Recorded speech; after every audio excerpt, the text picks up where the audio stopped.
The first mas'ala, inshallah ta'ala, that I want to share with all of you, bi'idhnillahi al-kareem, is Yawm Ashura. It's the fasting on the 10th of the month of Shahrillahi al-Muharram, which is the month that we're in right now. Inshallah ta'ala, Ashura is going to be tomorrow, bi'idhnillahi al-kareem.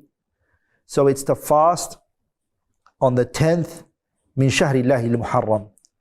And this is the madhab, the view of the Jumhur al-Fuqaha. From them is the A'immatul Arba'ah. And this view is based purely on the hadith of Ibn Abbas radiyallahu ta'ala anhuma, where the Prophet alayhi salatu wassalam, he fasted, salawatullahi wa salamuhu alayhi, and he commanded wa amara bi siyamihi.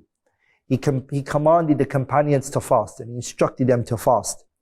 And they said, Ya Rasulullah, the Sahabas, when they saw the Prophet fasting and they saw that the Prophet is commanding them to fast, they said, Ya Rasulullah, innahu yawmun tu'azzimuhu al-yahudu wal-nasara.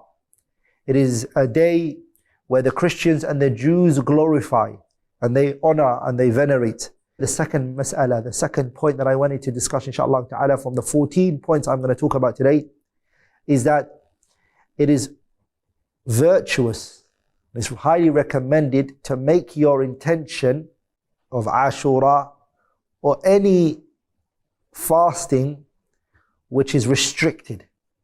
Fastings are types.